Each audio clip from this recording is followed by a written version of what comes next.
अगर मैं आपसे सिर्फ एक सॉफ्ट ड्रिंक का नाम पूछूं, तो शायद आप बिना सोचे कोका कोला कहेंगे। लेकिन क्या आप जानते हैं कि कोका कोला दुनिया की सबसे ज्यादा बिकने वाली ड्रिंक इसलिए नहीं बनी क्योंकि उसका टेस्ट सबसे बेस्ट है, बल्कि उसकी मार्केटिंग ने लोगों के दिमाग पर राज किया। आज हम उसी बिलियन डॉलर स्ट्रैटेजी का राज खोलने वाले हैं। 1886 में एटलांटा, जॉर्जिया में एक फार्मासिस्ट जॉन स्टिथ पेम्बर्टन ने एक नई ड्रिंक बनाई। शुरू में कोका कोला एक मेडिसिनल सिरप के तौर पर सेल की गई थी, लेकिन धीरे धीरे इसका टेस्ट और मार्केटिंग ईसाई एक ग्लोबल बेवरेज ब्रांड बनाने लगे। 1892 में आसा कैंडलर ने कोका कोला कंपनी को ऑर्गेनाइज किया और अग्रेसिव मार्केटिंग के जरिए इस ब्रांड को अमेरिका के डिफरेंट एरियाज तक पहुंचाया। कोका कोला का फॉर्मूला दुनिया के फेमस बिजनेस सीक्रेट्स में से एक है।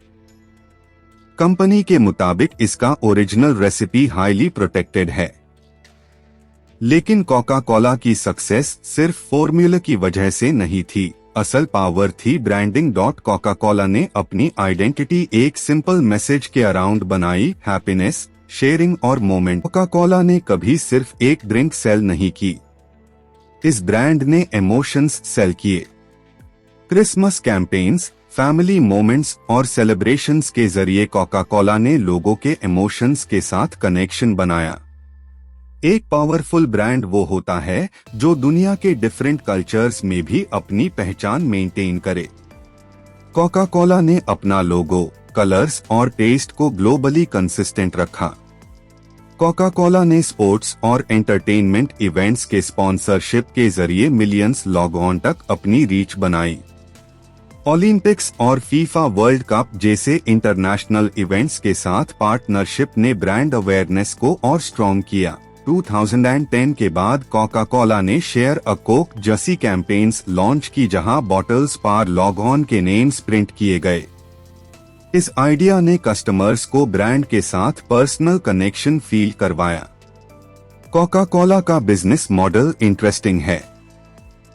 कंपनी खुद हर जगह बॉटल्स मैन्युफैक्चर नहीं करती, ये कॉन्संट्रेट बनती है और फिर दुनिया भर के बॉटलिंग पार्टनर्स के जरिए प्रोडक्ट्स डिस्ट्रीब्यूट करती है। इस मॉडल की वजह से कोका कोला दुनिया के 200 से ज्यादा कंट्रीज में अपनी प्रोडक्ट्स सेल कर सकती है। कोका कोला को शुगरी ड्रिंक्स के हेल्थ इफेक्ट्स की वजह से क्रिटिसिज्म फेस करना पड़ा, इसीलिए कंपनी ने जीरो शुगर और लो कैलोरी ऑप्शंस इंट्रोड्यूस किए।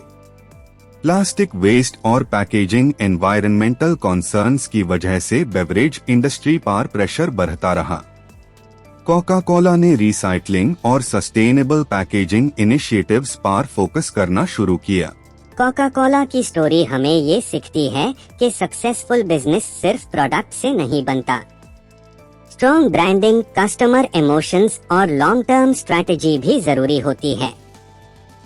कोका कोला का सफर हमें बताता है कि एक सिंपल आइडिया भी दुनिया का पावरफुल ब्रांड बन सकता है, अगर उसके पीछे स्ट्रॉन्ग विजन और स्मार्ट मार्केटिंग हो।